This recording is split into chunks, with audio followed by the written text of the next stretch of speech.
You young folks have it so easy. I worked up until the day before I gave birth. Ignoring my plea to rest with just a week left before my due date, mother-in-law, who happens to be Sam's mom, dragged me out into the snowy cold and told me, "Go shovel the snow." Ever since I got married, I've been troubled by this overbearing woman who thinks she knows best. Never in my wildest dreams did I think this would lead to a major incident that involved our neighbors and made local news. My name is Kristen, and I'm 30. I've been married to Sam, a college classmate, for 3 years. He'd promised his parents he'd return to our hometown after graduation, and after doing so, began working at his family's generations-old donut shop. Meanwhile, I'd started working a regular job. Our long-distance relationship led to both of us wishing we could be together every day, so we decided to tie the knot. I moved to Sam's hometown, excited for a new beginning, but that excitement was crushed pretty quickly. "I'm not like other mother-in-laws. I'm strict. Be prepared to learn all about housework," she warned. I felt like I'd been greeted by a drill sergeant. While Sam and his father are generally quiet people, his mother has a piercing voice that echoes loudly. As someone who suffers from migraines, her voice was torturous to my head. She'd wanted Sam to marry someone from a similar business background. However, Sam firmly told her, "If you don't accept my marriage to Kristen, I won't continue the family business." Reluctantly, she agreed. Sam's dad, on the other hand, was kind to me from the start, saying, "She's the one our son chose." Their main house was near the donut shop, an old building built by Sam's late grandparents. Though old, it was renovated a few years ago. Sam and I lived in a guest house on the property. Sam had early mornings, heading to the shop for prep work. After waving him off, I'd rush to the main house. Waiting for me there, she'd often scold, "Come on, at this rate you won't get breakfast ready in time," slapping her hands together as if to emphasize the point. If I could, I'd tell her to stop clapping and yelling. But considering our roles, I held back. I knew that speaking out would only fuel her rage even more. I tried to brush off mother-in-law's nagging, doing my best to keep calm. Mother-in-law, could you maybe help me out a bit? Preparing meals for 15 people all by myself is a bit much. It's an age-old tradition since my husband's great-grandfather's time to have breakfast with the craftsmen. But mother-in-law wanted me to handle all of the food preparation on my own. And to make matters worse, she would stand behind me, constantly complaining about how I did things. "You're so slow. Your mother must have really spoiled you, Kristen." On top of that, there was this strange rule that I had to prepare at least 5 dishes. I was always pressed for time. Is this what you meant by household training? If this is going to be an everyday thing, I don't know if I can handle it. About an hour before the store opened, people started pouring in. "Oh, everything looks so delicious today." "It must have been tough preparing all this so early in the morning," Sam and the craftsman commented with sympathy. Their kindness was heartwarming, but then there were frustrating moments. "It's no big deal. Kristen is so laid back that I ended up doing most of the cooking again today." The way mother-in-law said it, as if she was the one who did everything, really got on my nerves. That night, when I was alone with Sam, I told him, "Your mom is so tough on me. She yelled at me again today. Is this what our future looks like?" Seeing me so disheartened, he replied, I'm really sorry about my mom. She seems energetic at the store, but she's actually a very shy and quiet person. She's just been trying too hard since you came. I found it hard to believe since I had only seen this side of mother-in-law. Still, knowing Sam was on my side gave me strength. The thought of getting a divorce because of mother-in-law's mistreatment never crossed my mind. Plus, it wasn't all bad. Thanks to mother-in-law's guidance, my cooking skills improved significantly. The elderly couple next door always greeted me with warm smiles. The butcher was super friendly, and the florist loved to chat so much that when she started, it'd be hard to leave for at least an hour. Even mother-in-law had her moments. It was a community filled with kind people. Although mother-in-law can be quite harsh at times, I thought. And then there was this one day. Wow, look at all this snow! I've never seen so much snow in my life! I was incredibly excited by the winter wonderland spread out before me. You see, I was born in the southern part of Texas, where it hardly ever snows. If it did, it'd be sleet, or at best, a few inches of snow. And that's a rare occurrence, maybe once in several years. Hey Sam, wanna build a snowman? Watching me gleefully play in the snow like a child, Sam looked on with an affectionate smile. From the main house, mother-in-law must have been observing because she commented, "At your age, it's quite embarrassing to get so excited over a bit of snow. Don't you worry about the neighbors hearing you carry on like that? It's so undignified." After her snide remark, she retreated back to her house. Standing next to Sam, who had a look of disbelief towards my mother-in-law's comments, I blurted out, "Hey Sam, please don't expect me to take care of mother-in-law in her old age, okay?" It was a comment I hadn't meant to voice out loud. Time flew by, and 3 years into our marriage, there was a big change in our lives. I was pregnant. Having undergone several hospital treatments to conceive, the news brought immense joy to our hearts. Come to think of it, the one thing my mother-in-law hadn't complained about was the topic of children. When I broke the news, she exclaimed, "Oh my! Really? That's wonderful! Kristen, make sure you don't catch a cold, okay?" Her unusually bright smile caught me off guard. However, it was short-lived, as she quickly reverted to her typical demeanor and added, "Well, I still expect you to keep up with the housework." I was constantly baffled by her ever-changing emotions. I phoned my parents to share the news. Amidst their congratulations, my mother hesitated. "Kristen, I'm sorry, but giving birth at our place might be difficult." To which I replied, "It's okay." I understood her concerns. My paternal grandfather lived with them, and they were already stretched thin looking after him. It wouldn't be practical for me to return there, baby in tow. My morning sickness wasn't too severe, but due to anemia, even preparing breakfast became a struggle. Noticing this, my mother-in-law sighed. "All right, move aside." She pushed me into a chair, grumbling, but took over breakfast preparations. "Thank you, mother-in-law," I said, to which she retorted, "I'm not doing this for you, just couldn't stand watching you struggle." Yet, in her actions, I felt a hint of unexpected kindness. As my pregnancy progressed, by the 3rd trimester, I was relieved from both cooking and going to the store. Though I'd have loved to say that this time was stress-free, my mother-in-law would pop by regularly to check on me. "Just making sure you aren't slacking off," she'd grumble. Still, she'd bring over both breakfast and lunch, a routine that continued until a week before my due date.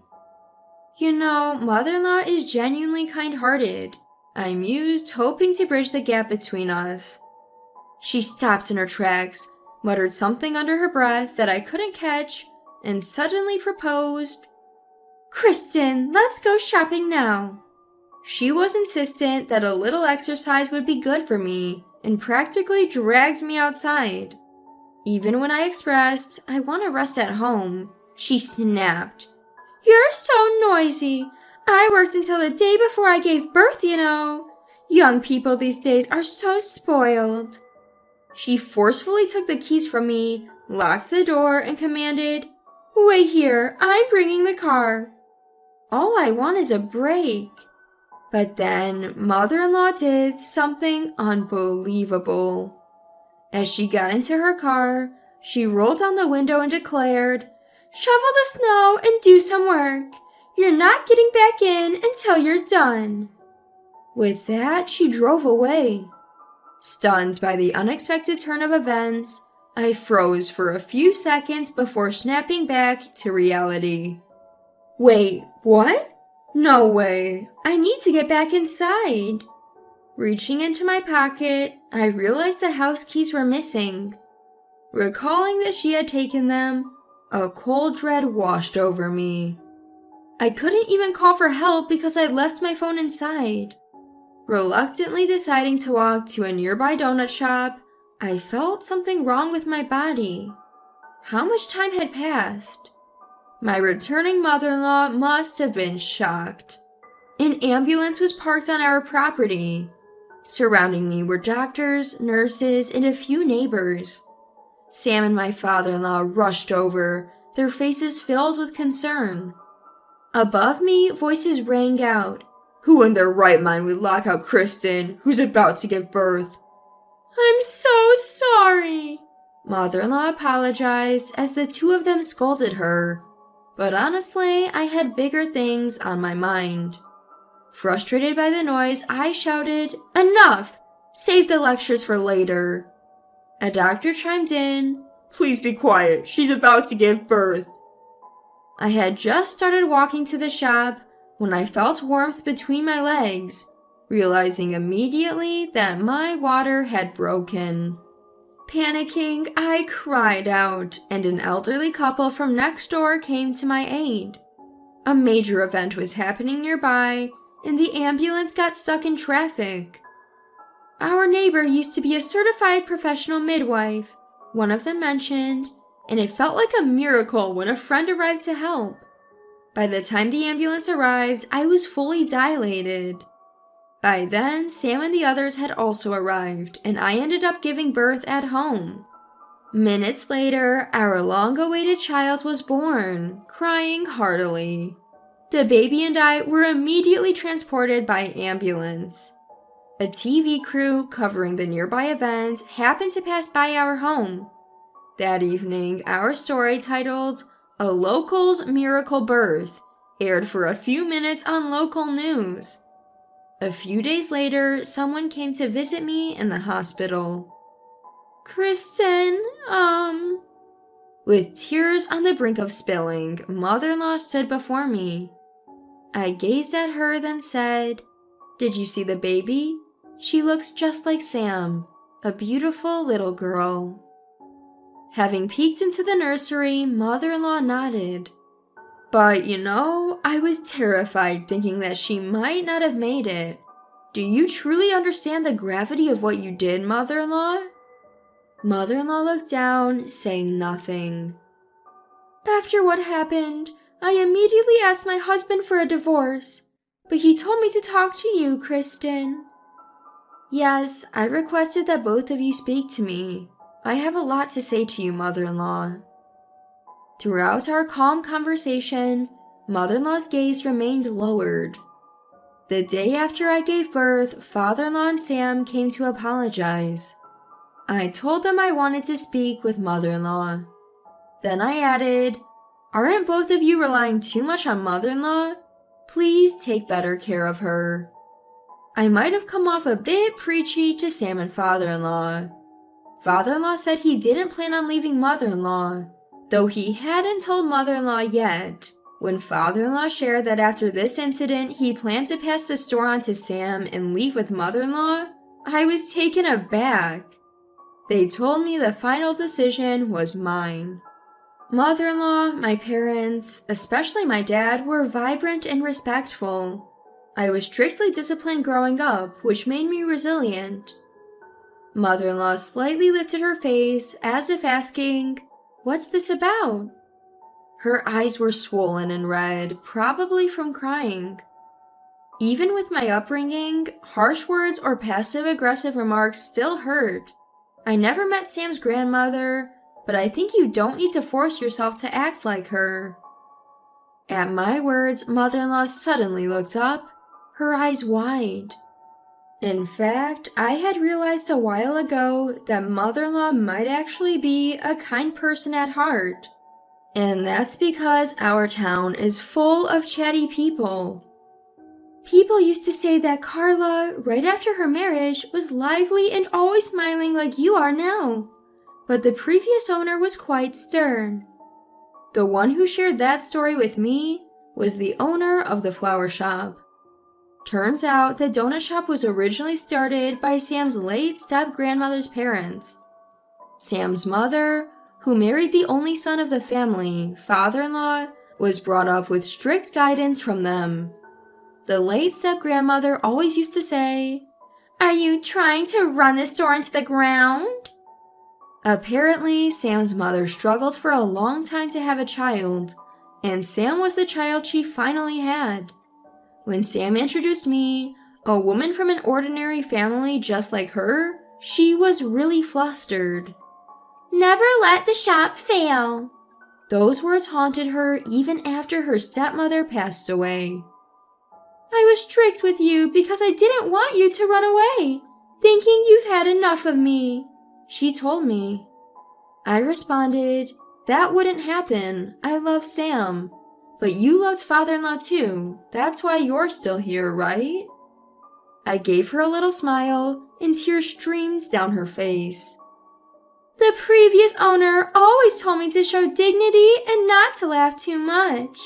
So, when you mentioned that I was kind that day, I heard her voice in my head telling me to be more stern.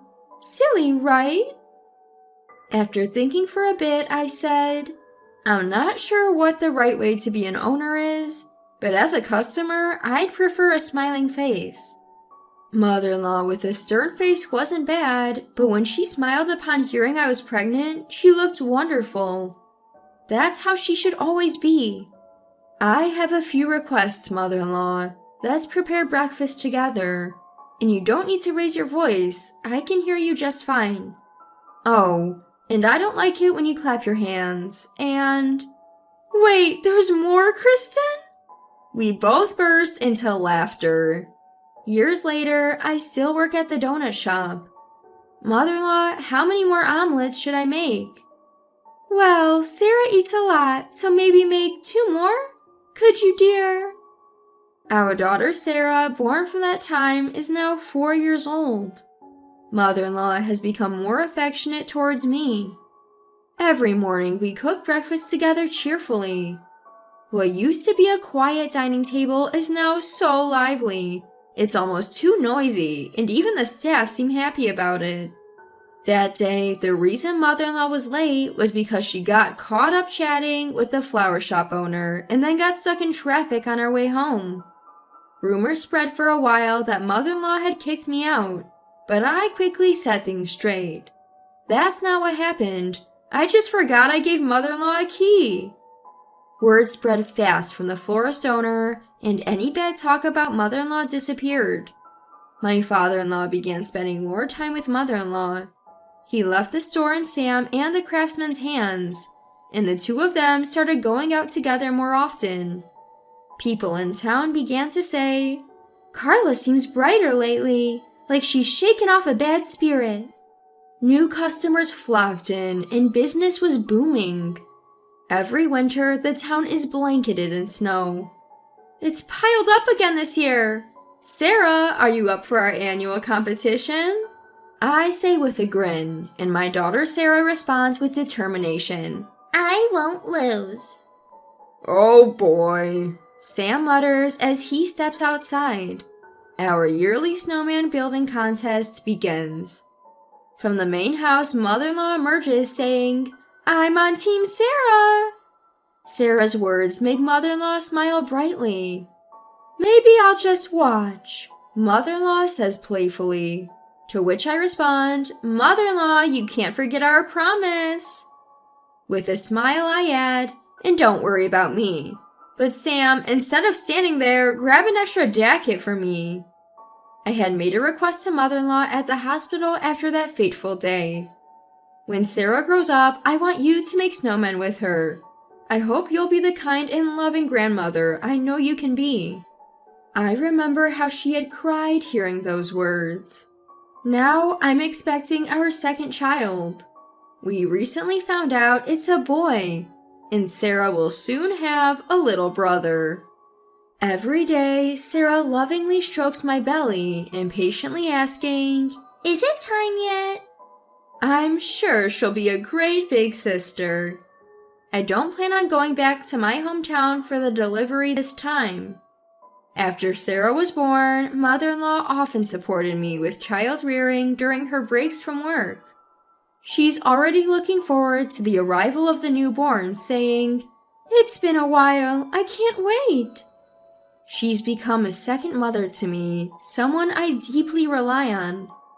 Despite the challenges, I plan to enjoy my life here, with the land and its people.